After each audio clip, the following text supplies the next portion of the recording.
make sure you take the right door on your way down. There's no telling where you might end up. Can you make it through to the night's end? I'll see you soon.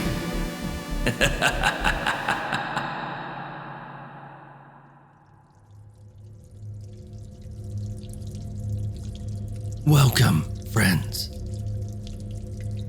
Well, I don't know if anyone is listening, but I seem to be hearing voices. The last thing I remember was being next to my friend, and the stranger had just clapped his hands. Then nothing but darkness. For what has felt like eons, I have been here in the dark, and voices have started to emerge. Or have they? Either way, it is the Halloween season. This I do know. I feel it inside me. Whether anyone is there or not, I will give you some tales in this most auspicious season. For without stories, what really are we? Enjoy. Friendsgiving, written by Seth Augenstein. Narrated by Joshua Boucher.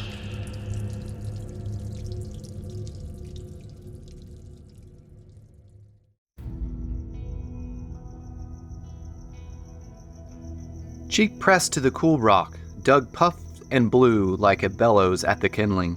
His breath enraged the singed edges of the yellowed newsprint beneath, but the twigs and bark above did not catch. "Damn wet wood," he grumbled, rising to a knee and then his feet, brushing off his thick flannel sleeves and work pants. His wife Janie and two other couples stood around the small stone circle and saluted his efforts by raising their drinks. Except for Brad, he just talked as he always did. "To build a fire, that is the question," said Brad. "You know, our lab's latest paper pegs it as the major breakthrough for Homo erectus back 1,000,000 years ago. We anthropologists have proclaimed fire as what set us apart from the beasts." "We academics would agree," said Anya, Brad's peroxide blonde wife. "Fire is the hallmark of humanity. Just think of the sacrifices of poor old Prometheus." "We engineers would have to vote for the wheel," said Ted. "How else would we have gotten out of Africa if we didn't have locomotion?" "We the people of African heritage," said Betty, his wife, hand indicating the two of them, "never left the mother continent until our ancestors were forcibly removed. Need you be reminded, Theodore?" "We Epicureans would say sliced bread," said Janie, handing a canister to Doug. "Or maybe fondue. Fondue is really the hallmark of an advanced civilization." The canister made a sloshing sound. The chemical stink of lighter fluid bloomed all around them. Doug shook his head in disapproval, but he twisted off the cap anyway. He dropped to his knees to get a closer look at the pile of sticks. He shot a few spurts of the accelerant over the smoking kindling. Then he took out a match. All watched in silence, but then he paused. "Toilet paper. Toilet paper is a societal watershed, because a clean asshole is the cornerstone of modern society." He nodded over at Brad's spotless neon white dress shirt. "Just look at Brad." "Actually," said Brad, ignoring him, "the true hallmark of the Anthropocene, the age of human ascendancy, in the geological record is going to be the trillions of big boiler chicken bones. Not even the radioactive isotopes from Cold War testing mark our time as distinctively as the huge mutant chickens we've been devouring for decades, a never-ending graveyard of unnatural feasting."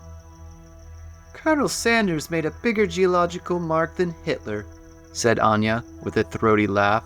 "What a crazy world." Doug struck the match, flicked it onto the pile, and it roared into a glorious miniature inferno. He stood and tried to cap the lighter fluid, but his big clumsy hands ended up splashing it all over his right sleeve. Cursing, he flailed, trying to dry it out. "Shouldn't you change your shirt?" said Anya. "Couldn't that be dangerous?"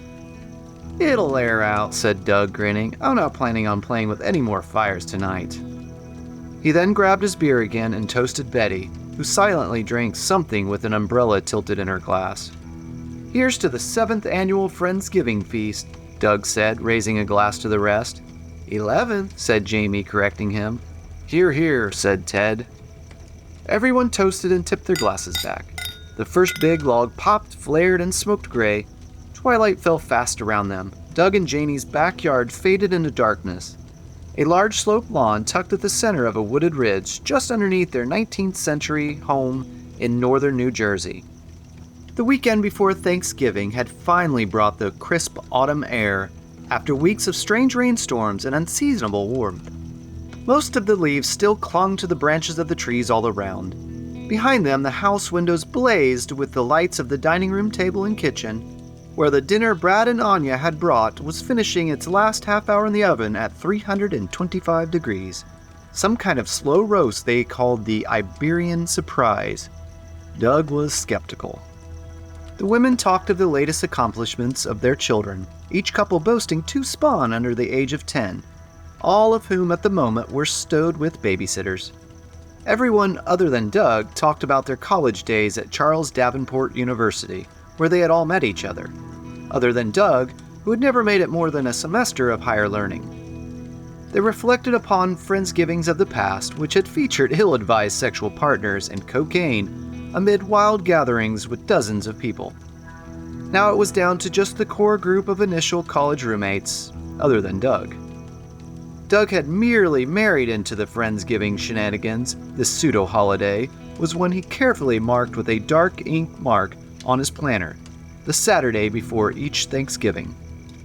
"Remember that one year we snuck out to the Johnsonville shed, and you were wearing that little skirt, and we did the thing with the," said Brad, elbowing Janie, who laughed and smacked his arm. "How's business?" Ted asked, leaning into Doug, swaying, not noticing his tie dipped a bit into his beer stein. "Business is great," said Doug, flexing his aching elbow. "We've never been so busy before. All the New Yorkers moving west into Jersey want to plant trees and build walls and dig out ponds, but they don't want to do it themselves, and they have plenty of money to pay us to do it." "Same here," said Ted. "We have a lot of projects coming up to redevelop the old factories around Newark, turning them all into deluxe condos. I'm not sure if I've mentioned it." "You mentioned it," said Doug. "That's great." Janie giggled loudly, pushed away from Brad, and walked around the circle. She nuzzled up next to Doug near the warmth of the fire. Brad cleared his throat. "As an anthropologist, this thrills me. To think how we've kept this tradition alive while so much in the world is going utterly insane." "Restless times, right?" said Janie, voice unsteady, swirling wine around her glass. "Like the masses are enraged." Ted toasted to that. They all raised their glasses. "I mean, people feel empowered because of the internet and whatever else," said Anya. "A little learning on Wikipedia and Twitter is a dangerous thing." Doug gazed into the flame. Betty bit her lip and nodded. Ted rolled his eyes. Brad held up a finger as he swallowed a big draught of beer. The fire crackled. "You know, all of our problems today have their roots back in our most ancient human origins, the original sins." "What does that mean?" said Doug. "Everything goes all the way back to nature versus nurture," said Brad, smiling. "I mean, we're all friends here. I must say, it all goes back to what's in our DNA, the fundamental building blocks of life." Betty shook her head, dreadlocks swishing back and forth. "I don't know where this is going, but I don't like it," she said, reaching for Ted's hand. "Yes, Bradley," said Ted, lifting her hand to his lips, kissing it. "We black folks start getting a little concerned when our white friends start talking about big theories about genetics and breeding and all that supremacist nonsense." "No white supremacy here. We're all Homo sapiens around this fire," he said, nodding around with a goofy smile on his face. "But the species that came before us are all intertwined in our genetic destiny, so to speak. No matter what our race, we are all little mismatches of the past, after all." Doug glared at him for the first time, meeting Brad's eyes directly. "I have no clue what you're talking about," he said. He glanced around. "Anybody have any idea what he's talking about?" "You're a great example, Doug," said Brad, ignoring the host again. "Look at you. You're a prime example of some of our genetic history. Large as life, right in front of us. You're like a walking time capsule, like one of those charts showing the evolution of man." "That sounds like an insult, Brad," Doug said, voice dropping low. No, really, may I? Said Brad, approaching with a crab-like sidestep towards Doug, who did not move. Brad pointed to his host's skull, finger hovering an inch from the cranium, narrating some of the key structural features. See here, the wide and protruding brow ridge, he said, and here, the wide nose, the thick neck, the, dare I say, soulful eyes. Then he placed a hand on each of Doug's deltoid muscles. And see here, strong and stocky, powerful. Your family comes from the Iberian Peninsula, central Spain, right? All of it adds up to one thing. Brad clapped him on the back. Neanderthal, said Brad. Doug, you carry within your genome distinct lineage from our dear extinct cousins. Janie laughed. My big, strong caveman, she said, draping her arms around her husband, voice growing husky. I knew there was a reason for certain things. She pressed her body up against him and put her soft lips to his. Get a room, guys, said Ted. But Bradley, remind me, since ancient human history isn't my thing. If the Neanderthals were wiped out, how can we have this fine specimen standing right here before us now in the 21st century? Brad drained the last of his beer and tossed the bottle into the fire, where it shattered into 100 shards, sizzling the fire. Interbreeding. The Neanderthals are very close Homo cousins. For thousands of years, there was genetic crossover between Homo sapiens and Homo neanderthalensis, producing unique genetic admixtures. It seems as if there was actually a peaceful coexistence. For some time. Anya handed Brad another beer, which he cracked and tipped back. But you see, something drastic happened. Sometime around 40,000 years ago, the Neanderthal were wiped clean from this earth in a mere generation, 2 at the most. The bone record shows mass death and many traumatic injuries, murders of some sort or another. What's more, the tooth marks on the remains indicate rampant cannibalism. What happened? Asked Betty, her voice faint. We're not sure, said Brad, shaking his head. But based on some new findings from central Spain, the Neanderthals' last stronghold, our lab has a new theory. Brad took a dramatic sip of his beer, glancing at the bottle, smacking his lips. We believe Homo sapiens systematically hunted down and ate all the Neanderthals they could find. Might have been the biggest genocide in human history. And it seems even the mixed-race hominoids were not safe. Our latest finds are gnawed, scorched bones piled deep in mass graves. The teeth marks are all human. The fires were for meal preparation. And we see that they vanished so fast it's the only logical solution. He paused. It seems like it wasn't war or anything with pitched sides, he added. Considering the speed with which the Neanderthals vanished from the fossil record, it was likely the Homo sapiens suddenly went into a frenzy and there was no escape. My God, that's awful, said Betty. It would have been a continent-wide massacre unheard of until World War II, said Anya, sing-songy, holding on to her husband's elbow. Every time Brad brings back some of the new data, we have to reread it a few times just to wrap our minds around how huge it was. For some reason, Doug's neck flushed with sweat. Janie nuzzled him. My tasty caveman morsel, she said, laughing, her pearly whites brushing across his skin there, making him flinch. I always knew there was something delicious about you. What a pleasant tale, Bradley, said Ted, looking up at the gloaming in the sky. A bedtime story for modern humanity. It does have a happy ending, said Brad. Our lab got a new DNA sequencer since the university is over the moon with all of our findings. They also funded new digs into our little Spanish cave of the ancients. Because of that, the latest news is that we have the best approximations of full genomes from our ancient ancestors. And other things besides. Other things? Asked Jamie, releasing Doug and drifting around the fire circle towards Brad, who put an arm around her. Extinct animals. Pets they had. Prey they ate. He smiled broadly, face beaming, clearing his throat. And it just so happens we have one of them in the oven tonight. he said, checking his watch. "In another hour, we're going to have a meal of roast woolly mammoth."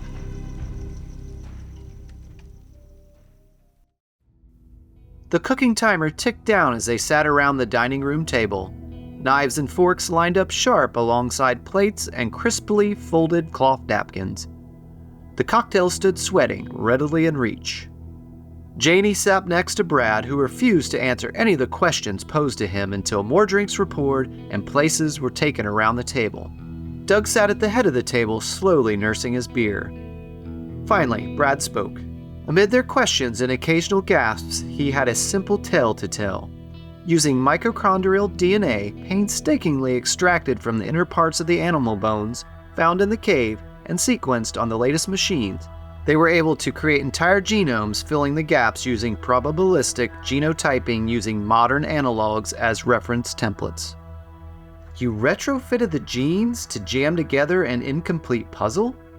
That sounds a little helter-skelter. But Brad ignored him and continued on with his lecture. Doug closed his eyes and thought about other things, anything, half listening. After those first few steps, Brad and his team used the widespread technologies available to create cultured meat, substances based off cellular growth techniques in laboratories. Thus, the new tissues perfectly mimicked exactly the long-disappeared flesh that had once hung on those ancient bones. "So," said Brad, "what we have done is to create the same menu of our prehistoric forebears." "Woolly mammoth?" said Ted. "We're going to eat lab-grown woolly mammoth? Isn't there something risky about this?" Brad laughed and squeezed Janie tighter around the shoulders. "It's totally safe. In the lunchroom at work, we had a few bites as a part of a Halloween feast," said Brad. "But I ask you this. What's risky about eating something our ancestors ate all the time? What's the worst that could happen? Indigestion?" They all laughed politely, except for Doug. The timer ding-dinged in the kitchen. "Get ready to blaze new culinary trails," said Anya, clapping her hands in front of her face like a seal. "Let me go get it out of the oven." And she whisked out to the kitchen with Janie at her heels. Doug raised his drink, pointed his finger.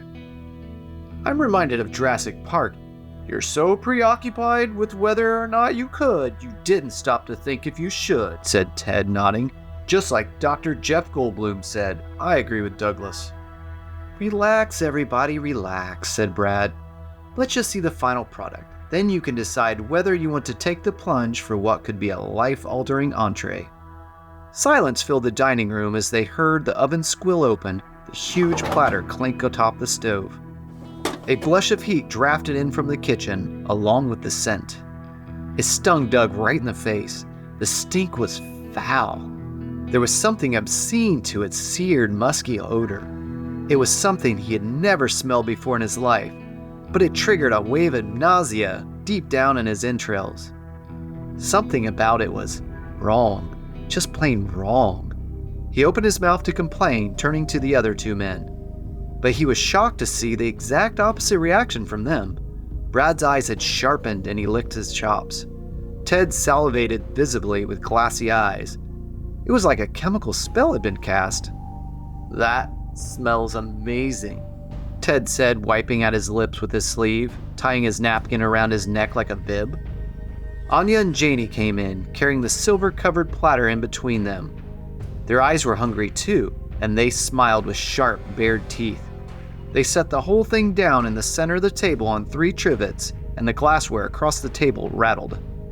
Without further ceremony, Janie reached over and hoisted the cloche, unleashing steam swirling to the ceiling. The miasma of burnt tissue reached a fever pitch.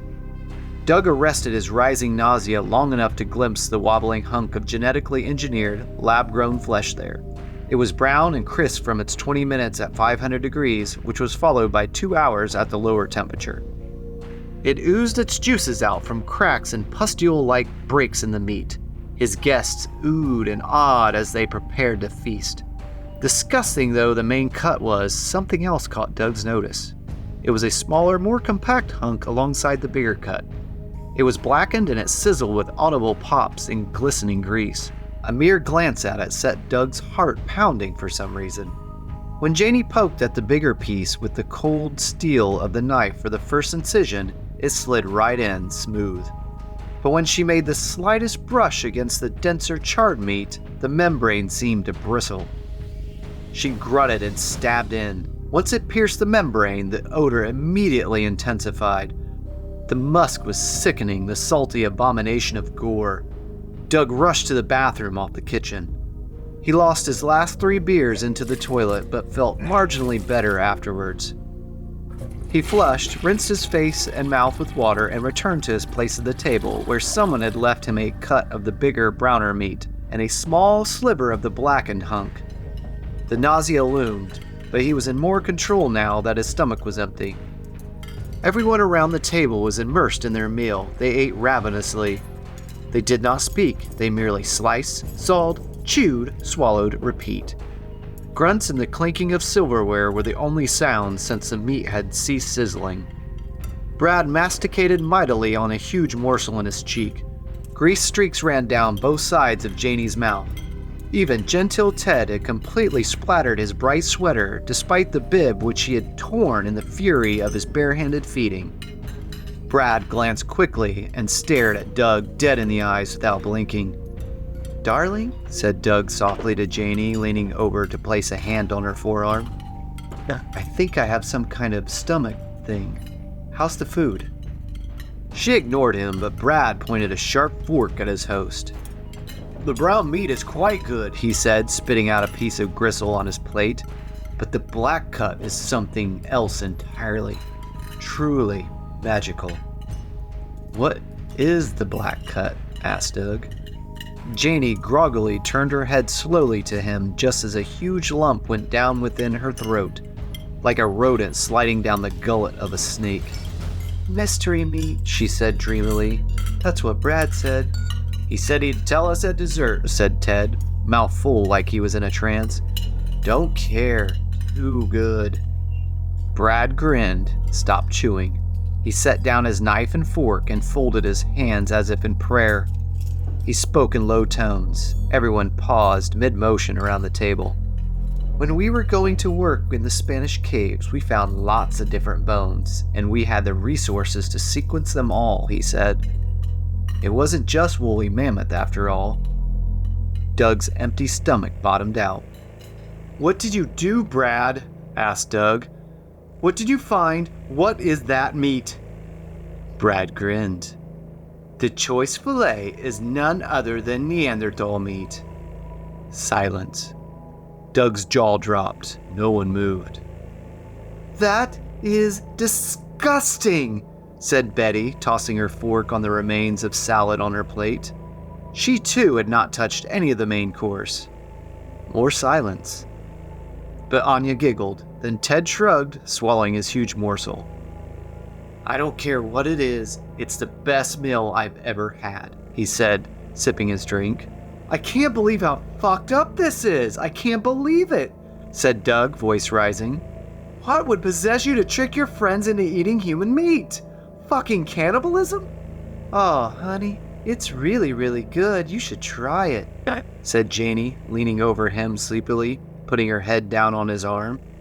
"It must have some kind of tryptophan or something in it. It's like a drug or something.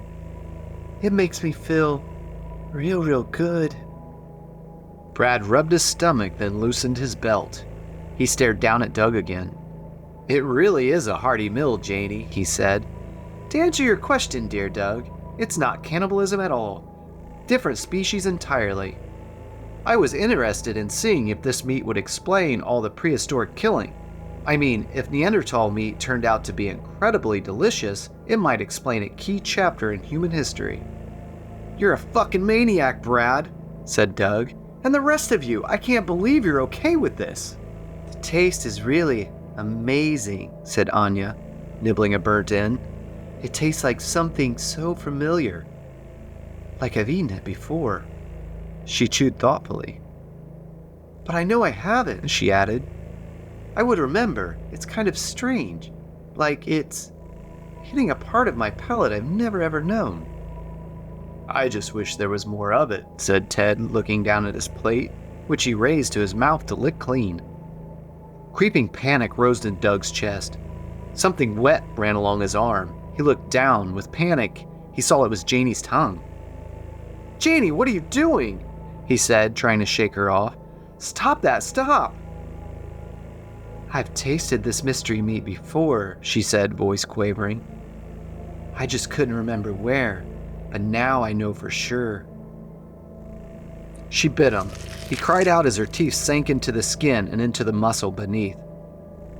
He pushed her head off with a gigantic heave and then sprung up from his chair, holding up the small tooth wounds in his forearm, which pulsed with blood.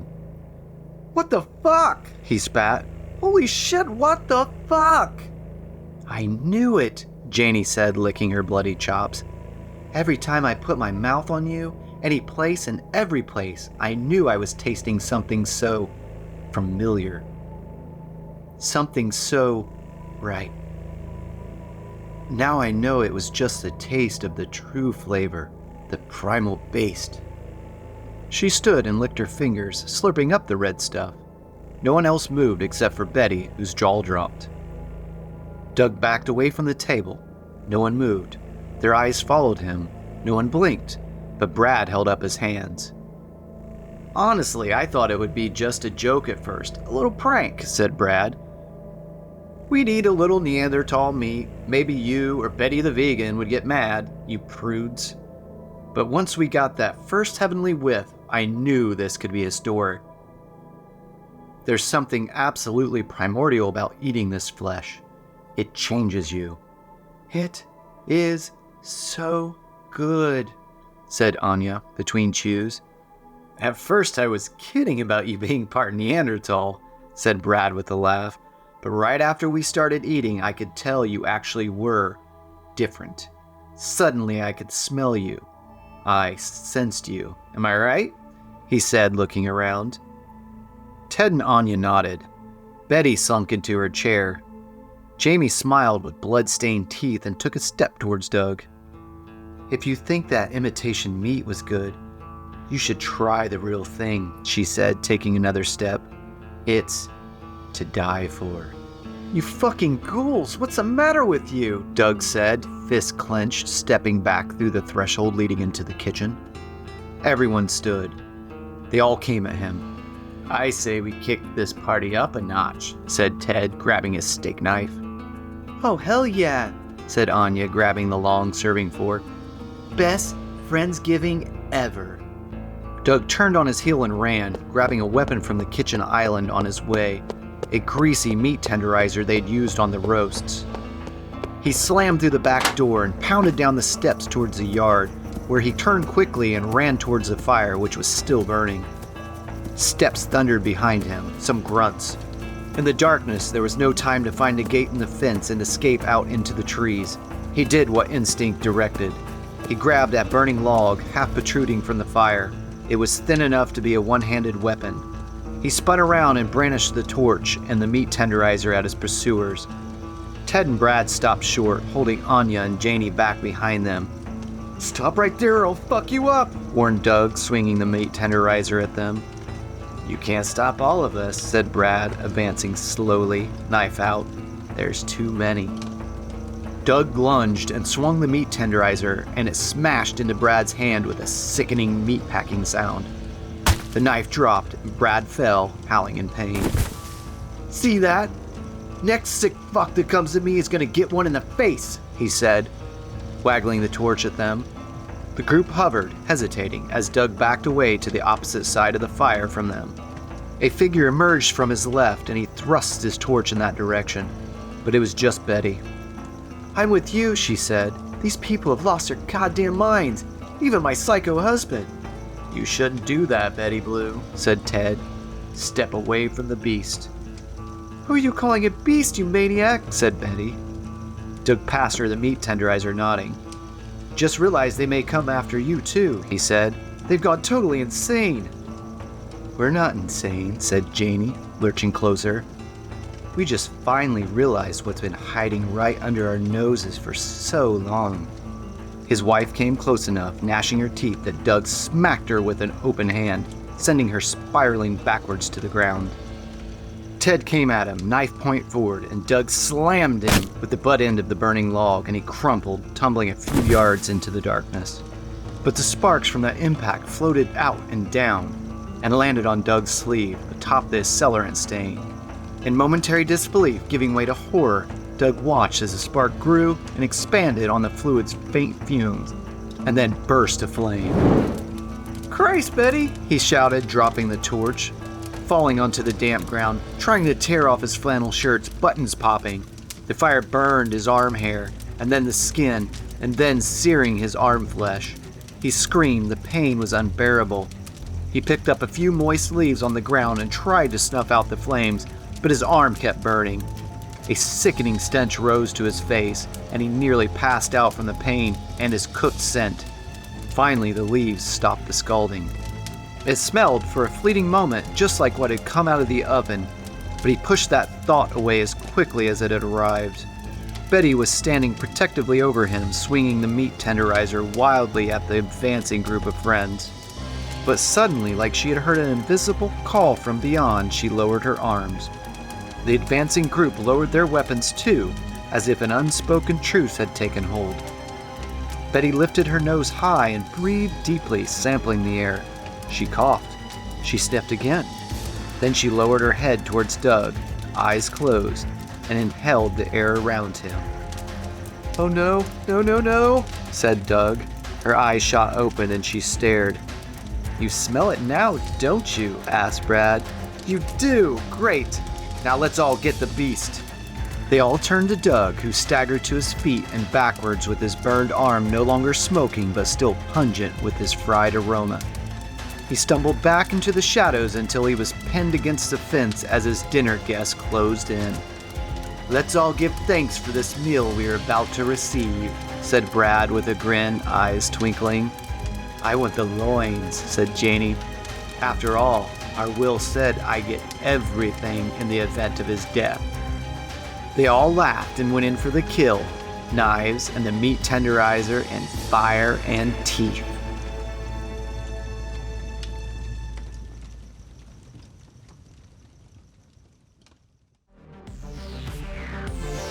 You've been listening to the Night's End podcast, Halloween Special 2023.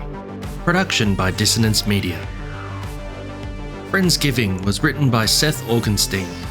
Seth Augenstein is a writer of fiction and non-fiction. His debut novel, Project 137, was called An Involving, Tense and Visceral Near-Future Thriller by Kirkus, and it won a Reader's Favourite Award. His second novel, Lama with a Gun, was called an exhaustively researched, bloody and compelling work of historical fiction by Kirkus. His short stories have appeared in more than a dozen magazines and fiction podcasts, including Writer's Digest, The Grey Rooms podcast, The Molotov Cocktail, and others. He spent a decade writing for New Jersey newspapers, most recently the Star Ledger. He was also the editor of Forensic Magazine, a tour guide at the James Joyce Centre, and a student in Saul Bellow's final class. Now he lives on a rocky ridge in New Jersey with his wife, daughters, dog named Mishima, and cats. This episode was narrated by Joshua Boucher. Jimmy Horrors was performed by James Barnett. The Night's End Halloween theme was composed by Duncan Muggleton. This episode was edited and produced by James Barnett. Stay horrific, everyone.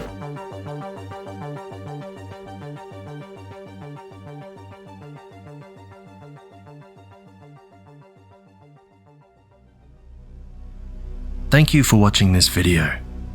If you enjoyed it, don't forget to subscribe, comment, share and like, and press the bell to get notifications when new videos are uploaded. If you have a story that you want Jimmy Horrors to read, send it to jimmyhorrorsnarrations@gmail.com. Until next time, stay horrific, everyone.